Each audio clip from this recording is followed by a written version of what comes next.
இயேசு கிறிஸ்துவின் நாமத்தினால் உங்களை வாழ்த்துக்கிறேன். இந்த நாளில் நாம் ஒருவரை குறித்து அறிந்திருக்க வேண்டியது முக்கியமான ஒரு இதாக இருக்குது.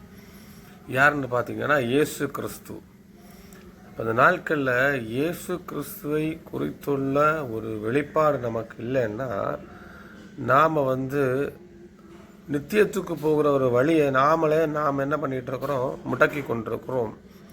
இன்னும் சொல்ல போனால் நம்ம பழைய காலங்களில் நடந்த சம்பவங்கள், பரிசுத்தவான்கள் ஆபிரகாம், ஈசாக்கு, யாக்கோபு, இன்னும் தாவீது, சாலமோன், அநேக பரிசுத்தவான்கள், தீர்க்கதரிசிகளை எல்லாம் பெற்று நமக்கு அநேகம் தெரிந்திருக்கலாம். சண்டே கிளாஸ்லேருந்து படிச்சிருக்கலாம். இதில் இயேசு கிறிஸ்துவை குறித்தும் நாம் படித்திருப்போம். புதிய ஏற்பாடு காலகட்டத்தில் இங்கே பார்த்தீங்கன்னா பவுல் எழுதின அநேக லேகனங்கள், இன்னும் அப்போஸ்தலர் பகுதிகள், வெளிப்படுத்தல், தீமோத்தேயு, பேதுரு, அநேக காரியங்களையும் படித்திருப்போம். மத்தேயு, மார்க்கு, லூக்கா, யோவான், இந்த 4 அதிகாரத்தில் பார்த்தா மட்டுமே, இந்த 4 சுவிசேஷத்தில் மட்டுமே தான் நமக்கு யாரை குறித்து அதிகமாக பார்க்க முடியும் பார்த்தீங்கன்னா இயேசு கிறிஸ்துவை குறித்து பார்க்க முடியும். அப்போ இந்த இயேசு கிறிஸ்துவை குறித்து தான் நான் இன்னைக்கு கொஞ்சம் நேரம் பேச போகிறேன். எல்லாருக்கும் தெரிஞ்ச ஒரு சப்ஜெக்ட் தான். மறுபடியுமாக நினைப்பூடுதலாக இருக்கலாம், இல்லைன்னா சட்டன் எனக்கு வந்த ஒரு சிந்தனை, தேவன் கொடுத்த சிந்தனையாக இருக்கலாம். நேற்றைக்கு ஒரு சிந்தனை வந்தது, அதனால் நான் இன்னைக்கு பேசுகிறேன். இதில் இயேசு கிறிஸ்துவை குறித்து முதல்ல நான் பேச வேண்டியது எங்கே தொடங்கலான்னு பார்த்தீங்கன்னா யோவான் 1ஆம் அதிகாரத்தில் தான் தொடங்க முடியும். ஏன்னா அந்த யோவான் 1 தான் பழைய ஏற்பாடுள்ள காலகட்டத்தில் உள்ள அம்சம் 1ஆம் அதிகாரத்தில் வருகுது. அதில் முதல் வசனத்தை நீங்கள் பார்த்தீங்கன்னா, ஆதியிலே தேவன் வார்த்தையாக இருந்தார்னு உள்ள ஒரு வசனம் வருது இல்லையா. அந்த வார்த்தை மாம்சமாகி இந்த மனுஷர்கள் மத்தியில் உலாவி கொண்டிருந்தார் அப்படின்னு வரும். ஆதியிலே வார்த்தை இருந்தால் அந்த வார்த்தை தேவனிடத்தில் இருந்தது, அந்த வார்த்தை தேவனாயிருந்தது, அது மாம்சமாகி நமக்கு உள்ளாடி வாழ்ந்தார். அந்த மாதிரி ஒரு காரியம். அதுக்கு பிற்பாடு இயேசு கிறிஸ்துவினுடைய தொடக்க நேரங்களை, காலங்களை கொடுத்து அதில் அழகாக தெளிவாக கொடுத்துருப்பாங்க, கம்பேரிசன் பண்ணி கொடுத்துருப்பாங்க. பழைய ஏற்பாடு காலத்தை வைத்து புதிய ஏற்பாடு காலத்தை வைத்து ஒன்று சொல்ல முடியும். இந்த வசனமானது நம்ம படிக்கிறோம் இல்லை, ஆதியாகமத்திலிருந்து வெளிப்படுத்தல் வர, இந்த வார்த்தைன்னு சொல்கிறது தான் தேவனாக இருந்தார். இது எப்படி புரிந்து கொள்வதுன்னு பார்த்தீங்கன்னா, யாருமே சிருஷ்டிகரை பார்த்ததில்லை, பார்க்கவும் முடியாது. ஏன்னா இந்த சூரியன் நமக்கு பார்க்க முடியுமா? பார்க்க முடியாது. அப்போ அதை உருவாக்கினவர் எவ்வளோ பிரகாசமாக இருப்பார்னு உள்ளது நமக்கு சிந்திக்க முடியுமான்னு பார்த்தா கண்டிப்பாக முடிய போகிறதில்லை. அப்போ நமக்கு தேவன்னு சொல்கிறத அல்டா சிருஷ்டிகர் நமக்கு எப்படி கொடுக்கப்பட்டிருக்குன்னா வார்த்தையால்.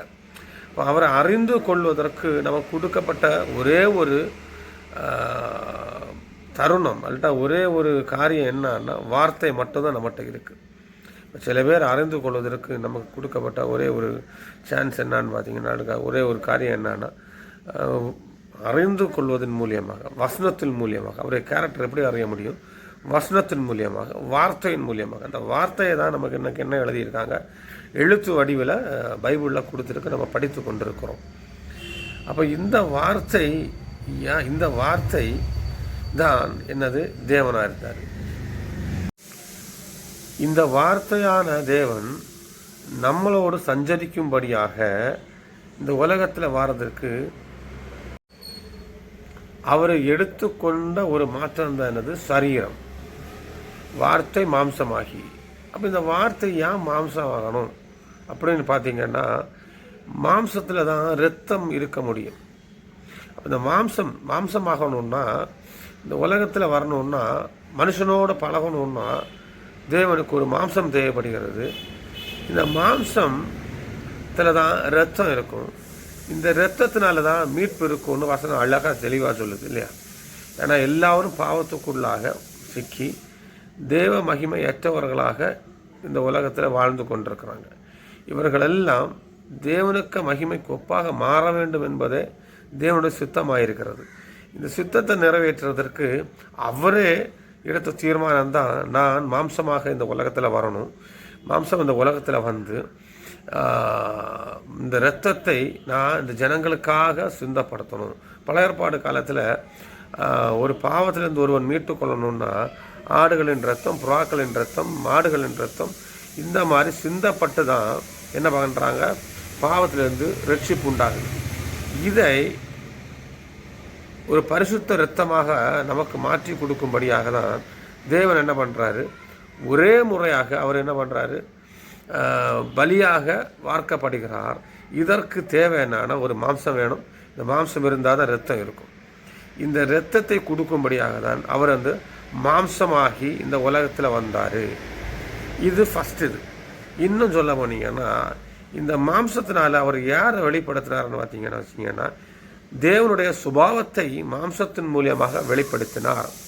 பழைய ஏற்பாடு காலத்தில் தேவனுடைய சுபாவத்தை எப்படி அறிந்து கொண்டார்கள்? நியாயப்பிரமாணத்தின் மூலியமாக அறிந்து கொண்டார்கள், வார்த்தையின் மூலியமாக அறிந்து கொண்டார்கள்.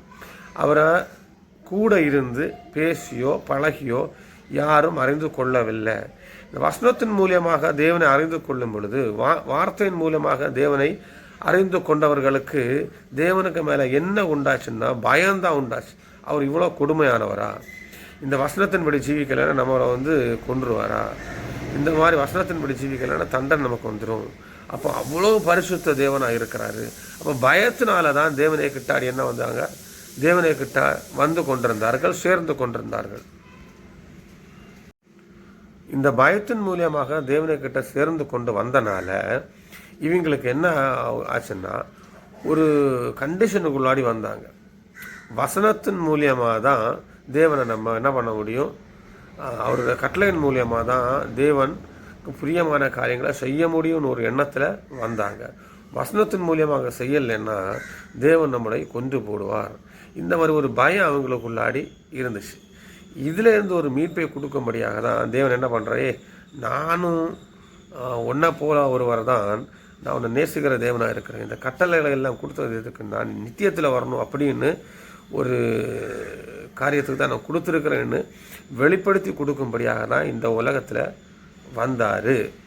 இன்னும் சொல்ல போனால் இந்த ஜனங்கள் வசனத்தை ஒரு கடமைக்கு வேண்டியே என்ன பண்ணுறாங்க, நியாயப்பிரமாணத்தை கீழ்ப்படிந்து கொண்டிருந்தார்கள். உண்மையிலே தேவன்கிட்ட அன்பு இல்லை, அன்போடு கீழ்ப்படியலை, தேவன்கிட்ட ஒரு அன்பான ஒரு டையப் வைக்கல, வசனத்தை கொடுத்துருக்கிறாரு, ஒரு கடமைக்கு வேண்டி எல்லா காரியங்களும் செய்து கொண்டிருந்தார்கள். உள்ளத்தின் நாளத்திலிருந்து அவங்க என்ன பண்ணலை, தேவனை துதிக்கும்படியாகவோ தேவனோடு பேசும்படியாக ஆராதிக்கும்படியாகவோ வரவில்லை.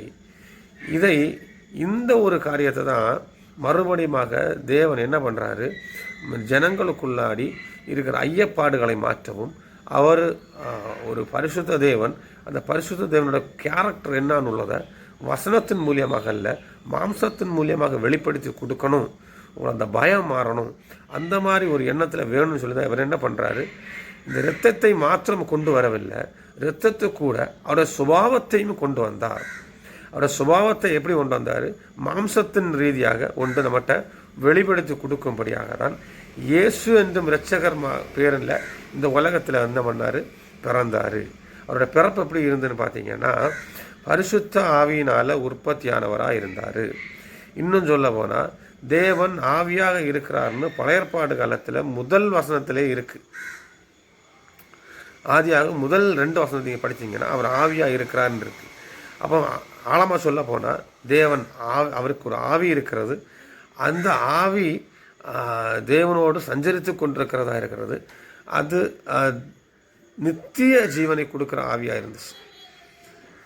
ஆனால் நமக்கு புரிந்து கொள்ள முடியாதனால தான் அவர் என்ன வார்த்தையால் பேசி கொண்டிருந்தார். இவர் பரிசுத்த ஆவியினால் உற்பத்தி பிறந்தார்னா அவர் ஆவியினால தான் இந்த உலகத்தில் பிறந்தார். அந்த ஆவி தங்குவதற்கு ஒரு சரீரம் தேவைப்பட்டது, அந்த சரீரத்தை அவர் எடுத்துக்கொண்டார். அந்த சரீரத்துக்கு இயேசு கிறிஸ்து என்று பேர் கொடுத்தாங்க. அந்த இயேசு கிறிஸ்து தேவனுடைய சுபாவத்தின்படியாக ஜீவித்தார். அந்த இயேசு கிறிஸ்துவின் சரீரத்துக்குள்ளாடி என்ன இருந்து, பரிசுத்த இரத்தம் இருந்து, ஏன்னா பரிசுத்த ஆவியினால் உற்பவித்தனால பரிசுத்த இரத்தம் உள்ளாடி இருந்துச்சு. இந்த பரிசுத்த இரத்தத்தை நமக்கண்டி கொடுக்கும்படியாக இந்த உலகத்தில் வந்தார். கூடவே என்ன இருந்துச்சு, பரிசுத்த ஆவி இருந்துச்சு, கூடவே அவருடைய பரிசுத்த சுபாவங்கள் உள்ளாடி இருந்துச்சு. இதுதான் மெய்யான இயேசு கிறிஸ்துவை அறிந்து கொள்வதின் ஒரு ரகசியமாக இருக்கிறது. இந்த இயேசு கிறிஸ்துவின் மூலியமாக நமக்கு என்ன லாபம்? முதலாவது சொன்ன இயேசு கிறிஸ்துவை குறித்து அறியணும். இயேசு கிறிஸ்துன்னு சொல்கிறது வார்த்தையாக இருந்த தேவன்.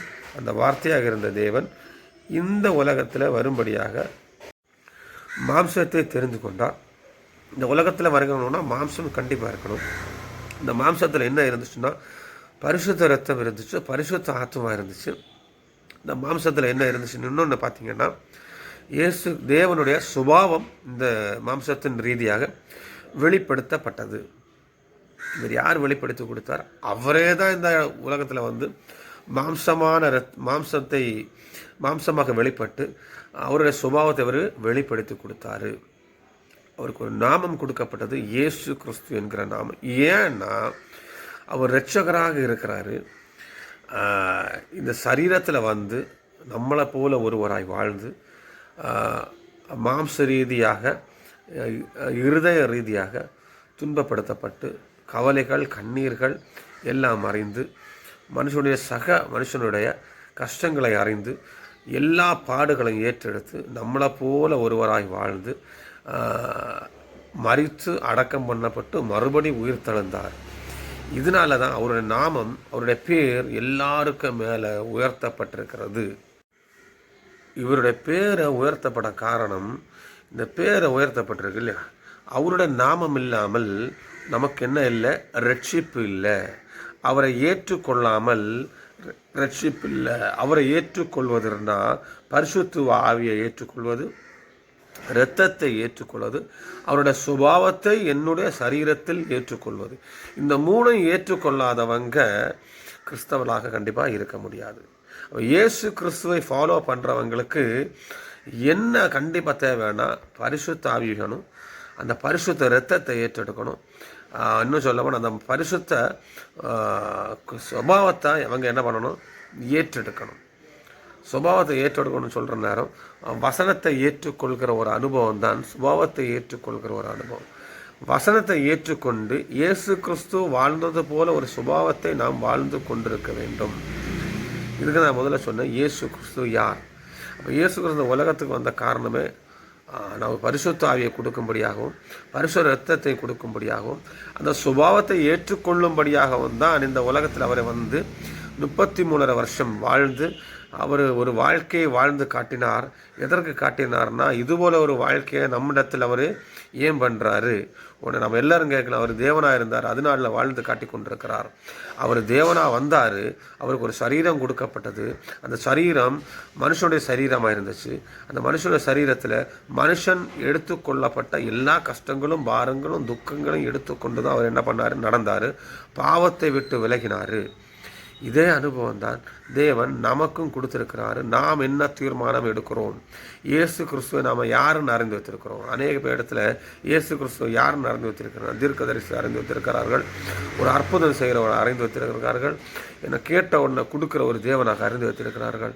நான் ஆழமானு சொல்லுவேன், இயேசு கிறிஸ்து நம்மளை மீட்கும்படியாக வந்த கிறிஸ்து என்றும் இரட்சகராக இருக்கிறாரு. கிறிஸ்து என்றும் இரட்சகர்னு சொல்கிற நேரம் அவர் நித்திய ஜீவனை கொடுக்கும்படியாக வந்தார். பரிசுத்த ஆவிக்கு மரணம் கிடையாது. ஏன்னா பரிசுத்த ஆவி தேவனுடைய ஆவியாக இருக்கிறார். அவர் நேற்றும் இன்றும் என்றும் மாறாதவராக இருக்கிறார். ஜீவனை கொடுக்க நித்திய ஜீவன் உடையவர் தான் தேவன். அந்த ஆவியை நாம் பெற்றுக்கொள்ளாமல் நித்திய ஜீவன் பெற்றுக்கொள்ள முடியாது. இந்த பரிசுத்த ஆவி எனக்கு உள்ளாடி வரணும்னா பரிசுத்த இரத்தத்தினால நான் கழுவப்பட்டிருக்க வேண்டும். பரிசுத்த இரத்தத்தை என்னுடைய சரீரத்தில் ஏற்றெடுத்திருக்க வேண்டும். இன்னும் சொல்ல போனால் பரிசுத்த இரத்தம் இருக்கிற இடத்துல தான் பரிசுத்த ஆவிக்கு அதிகாரம். இந்த பரிசுத்த ஆவி யாருக்கு உள்ளாடி இருக்கிறதோ அவங்களுக்கு தான் நம்ம சரீரத்துக்கு மேலே ஒரு அதிகாரம் இருக்கிறது. இந்த சரீரம் தேவனுடைய சுபாவத்தின்படியாக ஜீவிக்கணும், வளரணும்னா பரிசுத்த ஆவியானவர் நமக்கு கண்டிப்பாக என்ன இருக்கணும்? பரிசுத்த ஆவியானவர் உதவி செய்யணும். பரிசுத்த ஆவியானவர் நம்மளோட வாசம் செய்கிறவராக இருக்கணும். ஒரு வசனம் இருக்குது, அதில் அழகாக தேவன் சொல்லியிருப்பார், இழந்து போனதை தேடவும் ரட்சிக்கவே மனுஷகுமாரன் வந்திருக்கிறாரு. இயேசு கிறிஸ்து எதுக்கு வந்திருக்கிறாருன்னா, இழந்து போன காரியங்களை மறுபடியுமாக நமக்கு கொடுத்து அந்த ரட்சிப்பை மறுபடியுமாக கொடுத்து நம்மளை மீட்டு கொள்ளும்படியாக இந்த உலகத்தில் வந்திருக்கிறார். இயேசு கிறிஸ்து தெளிவாக சொல்கிறாரு, பழைய ஏற்பாடு காலத்தில் ஆதாமு கொடுக்கப்பட்டிருந்த அவருடைய ஆத்துமா ஜீவ ஆத்துமாயாக இருந்தான். நாசியில் தேவன் ஊதி கொடுத்தாரு. ஆதாமுக்கு உள்ளாடி ஒரு பரிசுத்தம் இருந்துச்சு, ஒரு நித்திய ஜீவன் இருந்துச்சு, தேவனோடு வாசம் செய்கிற ஒரு அத்தாரிட்டி இருந்துச்சு. அதை அவன் இழந்து போனான். அந்த இழந்து போன காரியத்தை மறுபடியுமாக இழந்து போன காரியங்களை தேடவும் ரட்சிக்கவும் தான் மனுஷகுமார் இந்த உலகத்தில் வந்தார். நாம் இழந்து போனதை நாம் பெற்றுக்கொள்வதற்கும் நாம் ரட்சிக்கப்படுவதற்கும் தான், மீட்டுக் கொள்வதற்கும் தான் தேவன் இந்த உலகத்தில் வந்திருக்காரு. உடனே நம்ம கேட்கலாம், இயேசு கிறிஸ்துவின் சுபாவம் என்னவா இருந்துச்சு? சிம்பிளாக சொல்ல போனால் அவர்கிட்ட அன்பு இருந்துச்சு. எல்லாரையும் நேசித்தார். எல்லா ஜனங்களையும் நேசித்தார். எல்லா ஜனங்களையும் நேசித்தப்போ அவருக்கு கிடைத்த லாபம் என்னன்னு பார்த்தீங்கன்னா, அவரை ஏமாத்தினாங்க. எல்லாரும் நம்ப வச்சு என்ன பண்ணுறாங்க? ஏமாத்துறாங்க. கூட இருந்த யூதாஸே அவரை காட்டி கொடுத்து சிலுவையில் அறையும்படியாக ஏற்படுத்தினார். இதனால் தம்முடைய சொந்த ஜனங்களை, இஸ்ரேல் ஜனங்களை அவரை ஏமாற்றினதுக்குனால நமக்கு என்ன லாபம் கிடச்சுன்னா, அந்த ரட்சிப்பு நமக்குள்ளாடி வந்துச்சு. அவர் வந்தது இஸ்ரேல் ஜனங்களுக்காக.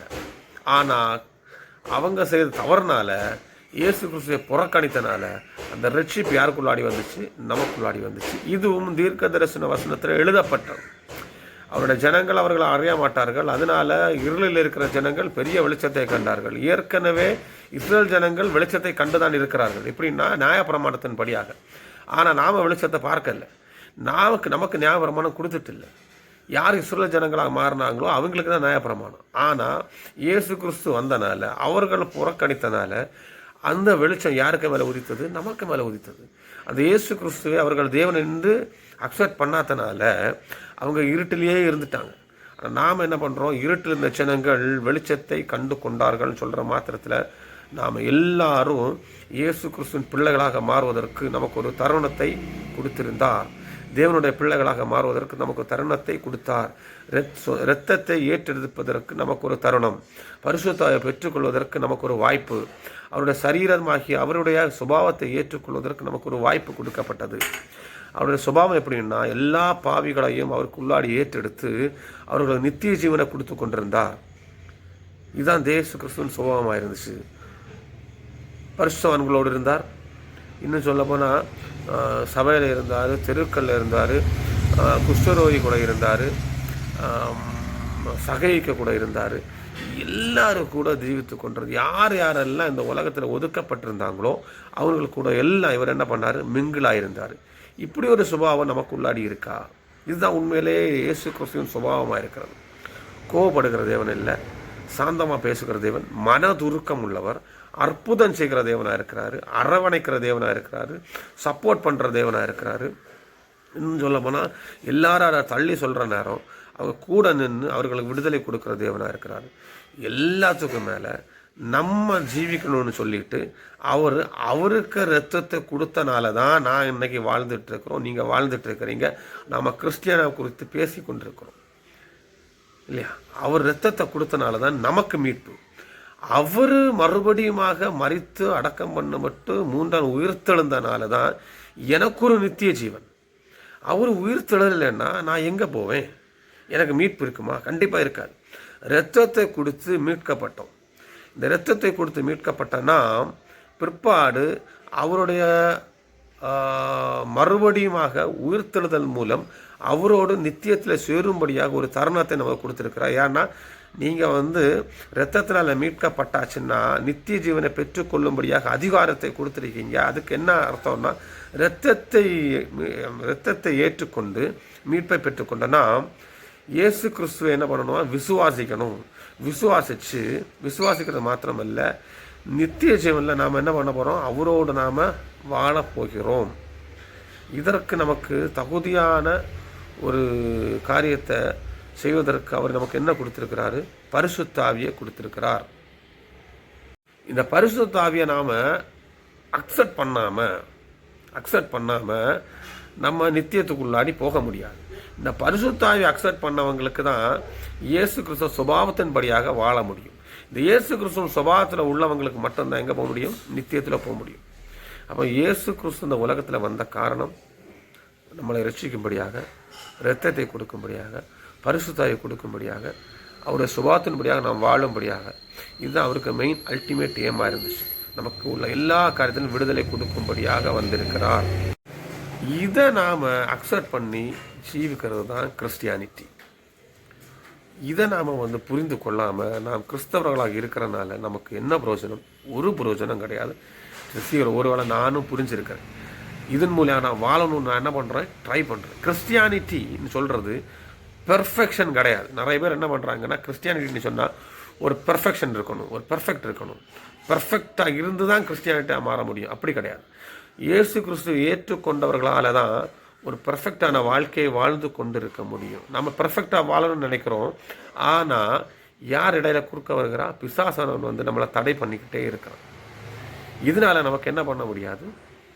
ஒரு பெர்ஃபெக்டான வாழ்க்கையை வாழ்கிறதுக்கு தேவன் நமக்கு உதவி செய்யணும். நம்ம என்ன நினைக்கிறோம், பெர்ஃபெக்டாக இருக்கிறவங்க தான் உண்மையிலேயே கிறிஸ்டியானிட்டியாக இருக்கிறாங்க. நோ, பெர்ஃபெக்ஷன் வந்து கிறிஸ்டியானிட்டியில் கொண்டு வர முடியாது. இயேசு கிறிஸ்து பயங்கர பெர்ஃபெக்டாக இருக்கிறாங்கன்னா நம்ம எப்படி அவருடைய பெர்ஃபெக்ஷன் கரெக்டாக இருக்குன்னு சொல்ல முடியும்? எப்படி சொல்ல முடியும்னா, அவர் எல்லாரையும் ஒன்று போல் நேசித்தார், எல்லாருக்கும் சுவிசேஷம் சொன்னார், எல்லாரோடு இருந்து சாப்பிட்டார், எல்லாரோட இருந்து அரவணைச்சார், எல்லாரோட இருந்து அவர் சந்தோஷமாக இருந்தார், யாருமே புறம்பே தள்ளலை. அப்படி செய்வரங்க மட்டும்தான் சொல்ல முடியும் நான் பர்ஃபெக்டாக இருக்கிறேன். அது இருதய அளவுலையாக இருக்கட்டும், சரீர அளவாக இருக்கட்டும். இன்னும் சொல்ல போனால் அவர் வார்த்தையாக இருந்தார், வசனத்தை அப்படி ஏற்றெடுத்து அவர் பர்ஃபெக்டாக இருந்தார், வசனத்தின்படி அப்படி ஜீவித்தும் அவர் பர்ஃபெக்டாக இருந்தார். இப்போ இந்த ரெண்டு காரியம் நம்ம செய்யணும். உள்ளாந்த மனுஷன் பர்ஃபெக்டாக இருக்கணும், சரீர மனுஷனும் என்ன பண்ணணுமா, பர்ஃபெக்டாக இருக்கணும். உள்ளான மனுஷன் பர்ஃபெக்டாக இருக்கிறதுக்கு வசனம் கண்டிப்பாக தேவை. சரீர பிரகாரமான மனுஷன் பர்ஃபெக்டாக இருக்கிறதுக்கும் என்ன தேவை? வசனம் கண்டிப்பாக தேவை. இந்த வசனம் ரெண்டு இடத்துலையும் வேலை செய்யும். சரீரத்திலையும் வேலை செய்யுது, ஆவிக்குரிய விஷயத்திலையும் வேலை செய்யுது. இந்த ரெண்டு இடத்துலையும் வேலை செய்யணும்னா அவனுக்கு தேவை பரிசுத்த ஆவியானவர். இந்த பரிசுத்த ஆவியானவர் அவனுக்கு உள்ளாடி இருக்கணும்னா அவன் இயேசு கிறிஸ்துவை ஏற்றுக்கொள்ளணும், இரத்தத்தை ஏற்றுக்கொள்ளணும். இப்படி வாழ்ந்து கொண்டு இருக்கிறவர்கள் தான் உண்மையான கிறிஸ்தவளாக இருக்க முடியும். மற்றபடி செய்கிற நானாக இருந்தாலும் யாராக இருந்தாலும் இயேசுவை அறிந்து ஃபாலோ பண்ணிகிட்டு இருக்கிற ஒரு மனிதனாக நாம் இருக்கிறோம். நாமளும் ரட்சிப்பின் அனுபவத்துக்குள்ளாடி கண்டிப்பாக வரணும். இயேசு கிறிஸ்து நம்மளை ஆசீர்வதிப்பார். ஆமென்.